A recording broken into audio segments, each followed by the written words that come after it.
Bible வாசிக்கிட்டே இருந்தால் எல்லாம் வந்துருமான்னு. பைபிளை வாசித்துக்கிட்டே இருந்தால் நிச்சயமாக எல்லாம் வந்துவிடும். பழைய ஏற்பாட்டில் ஆபிரகாம், ஈசாக்கு, யாக்கோப்பு, தாவீது, இன்னும் அநேக பரிசுத்தவான்கள் அவங்க கர்த்தருடைய வார்த்தையை கேட்டுக்கிட்டு அதற்கு கீழ்ப்படிந்து கொண்டே இருக்கிற பொழுது மீதி எல்லாவற்றையும் பெற்றுக்கொண்டார்கள். புதிய ஏற்பாட்டில் அதனால தான் மலை பிரசங்கத்தில் இயேசு சொன்னார், முதலாவது தேவனுடைய ராஜ்யத்தையும் அவருடைய நீதியும் தேடுங்கள், மற்றவை எல்லாம் கூட உங்களுக்கு கொடுக்கப்படும். நீங்கள் வேண்டுகிறதற்கு முன்பே உங்களுடைய தேவைகளை கொடுக்க அறிந்த தேவன், அவர் நல்ல தகப்பன். அப்போ அவருடைய வார்த்தையை நம்ம கேட்டு அதன்படி செய்ய ஆரம்பிக்கிறப்ப நம்முடைய வாழ்க்கை மலையின் மேல் கண்மலையின் மேல் கட்டப்பட்ட வீட்டுக்கு ஒப்பாக சொல்லுகிறார். மலையில் இருக்கிற பட்டணம் மறைந்திருக்க மாட்டாது.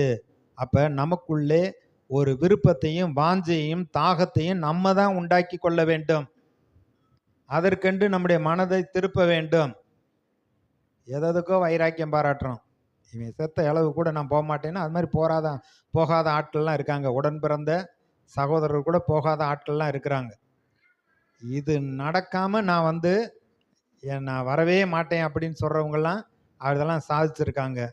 அப்போ கர்த்தருடைய சத்தியத்தின் வார்த்தையை அறிந்து கொள்றதுக்கு என் மனசை செலுத்துறேன்னு சொல்லி நம்ம திருப்பினோம்னா, நம்ம இருதயத்தை கர்த்தருக்கு நேராக திருப்பினோம்னா, அவருடைய வார்த்தையில் பிரியமாக இருந்தோம்னா கண்டிப்பாக கர்த்தருடைய நன்மை நம்முடைய வாழ்க்கையில் உண்டாகும். ஆதி திருச்சபையில் அவர்கள் ஒருமனப்பட்டு கூடி கர்த்தரை துதித்து ஆராதித்தார்கள்.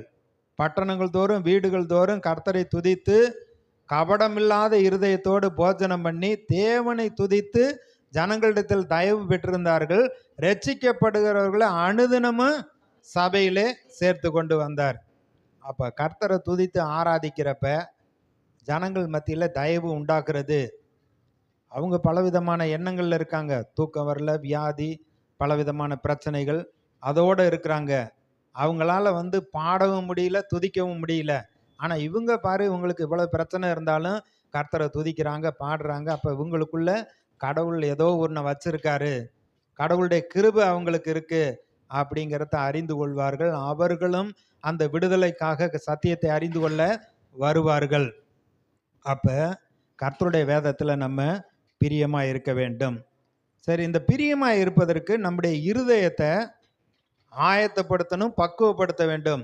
ஒரு நிலத்தை வாங்கி அதில் இன்னும் வெள்ளாமை செஞ்சு நல்ல ஒரு பலனை பார்க்கணும் அப்படிங்கிறப்ப ஒரு எதிர்பார்ப்போடு, ஒரு நெல் வயல்னாக்க அதை அந்த நிலத்தை சரி பண்ணி அதை சேரும் சகதிமாக்கி அதில் நெல் பயிர் நட்டு தண்ணி விட்டு உரம் போட்டு மற்ற விலங்குகள் இல்லை எலி இதெல்லாம் கடிக்காதபடி பாதுகாத்து பலன் வர்ற வரைக்கும் அதை அப்படியே பாதுகாக்கிறாங்க வருகிறது.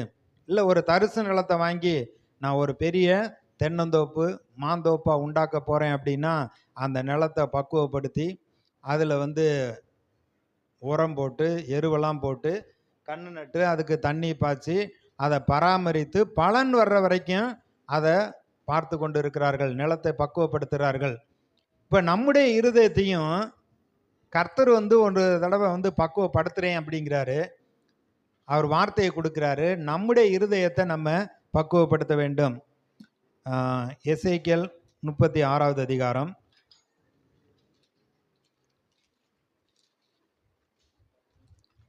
36:26 உங்களுக்கு நவமான இருதயத்தை கொடுத்து உங்கள் உள்ளத்திலே புதிதான ஆவியை கட்டளையிட்டு கல்லான இருதயத்தை உங்கள் மாம்சத்திலிருந்து எடுத்து போட்டு சதையான இருதயத்தை உங்களுக்கு கொடுப்பேன்.